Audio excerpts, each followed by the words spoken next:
Hey Vicky, how you doing? I've got your post up here. I actually just got done with about a 9-minute video critique, and I tried to save it. My computer was acting funny, and I lost it. So here we go again, right?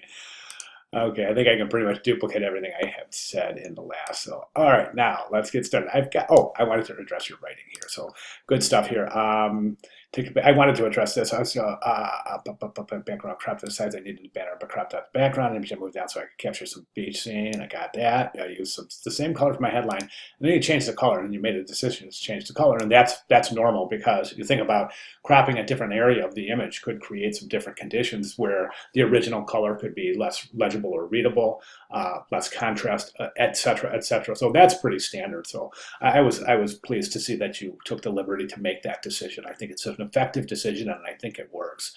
Um, and then never done animation. So yeah, you can see how Photoshop's perfectly capable for setting up a basic web banner ad, including any kind of GIF animations, right? So that's good stuff. Let's go ahead and jump right over to your compositions. Got the magazine ad up here and the web banner.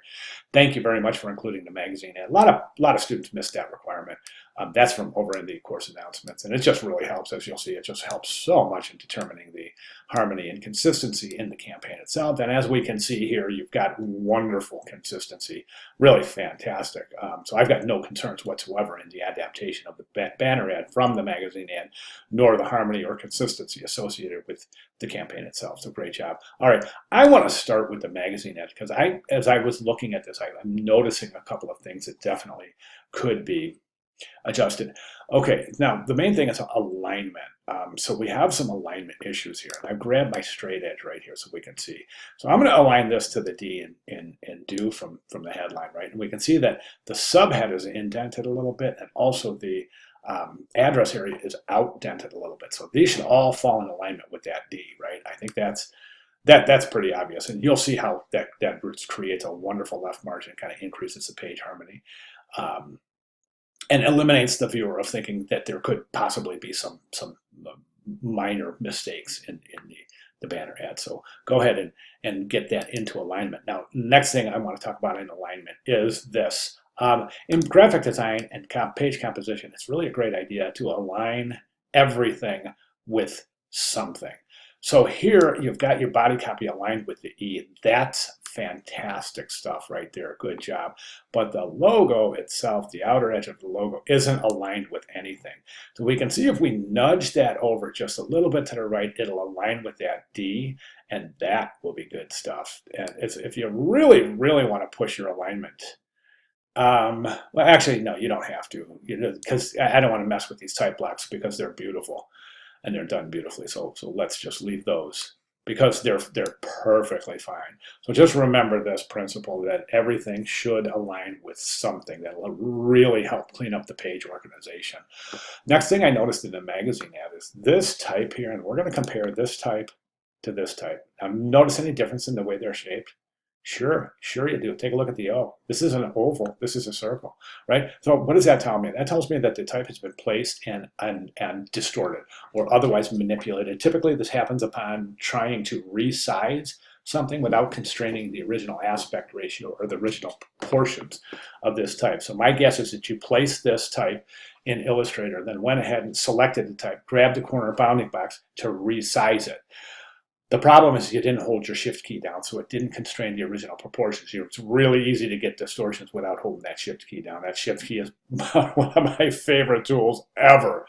So you can do resizing to your heart's content without worrying about any sort of associated distortion. So keep that in mind. All right. Another thing on the logos, I think it's a little bit too large in the composition. You've used a pretty weighty logo. So it draws a lot of attention. I'm thinking maybe reduce the size of the logo. And for alignment, let's take that G, bring it right down the page, and then maybe there's the size of your logo aligned with G, right? Try it. I think you'll like it. Okay, the reason I mentioned that logo is because we're going to jump over the banner ad. And I think the banner ad logo is really big. It's enormous. I would reduce the size of that, definitely. That's going to reduce some of the visual clutter associated with the bottom of the composition and the right-hand side of the composition. And I do use the term visual clutter because, not as a derogatory term or to try to discourage you. That's not my intent. Visual clutter is actually an industry-specific term that refers to a concentration of visual elements that are too heavy and present too much visual weight in any given portion or segment of a composition. So we can eliminate that by just reducing the logo size right there. Again, we have a little bit of alignment issues here. So let's go ahead and jump over here. I think this is your alignment point right here. I think the headline might be pushed a little too far to the left. So what I would do is I would align R and D with this right here. So if you take your straight edge right there, pull a guide right there, there's where you align your type. Now, aligning diagonally shaped letters or italicized letters is a little tricky, because if you align with the leading edge of the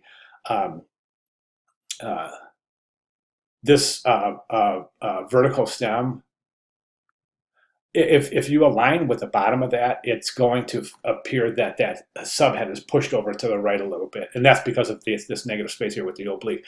So what you do here is just align to somewhere maybe around here, towards the middle of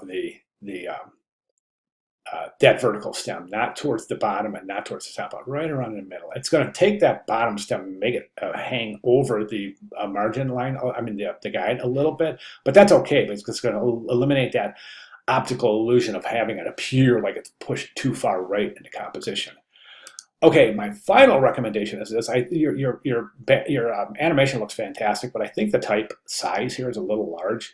You think about hierarchy, and right now this is almost as large as this. Now, it's not bold, but it's almost as large. So I would recommend reducing this type size here just a little bit, and maybe even bringing the lines just a pixel closer together. Finally, I think this is more of a mailing address, which is not applicable, of course, to the web. So we really don't need to include the contact information. The only thing we really need to include is the location, because that's pertinent information, and that could feasibly be the difference as to whether somebody clicks on this ad or not. My recommendation here is to reduce the type size here, maybe present it in purple, come right up here, right aligned with the logo, and say, U.S. Virgin Islands, or St. Thomas, U.S. Virgin Islands, or something like that. That just gives it enough information, but not too much information to cause any kind of visual clutter at all. Okay, all right, really great job. Now, I actually think I did better in this video than I did on the first one, because I got this one done in less than 8 minutes, and the first one was over 9 minutes. So practice makes perfect, right?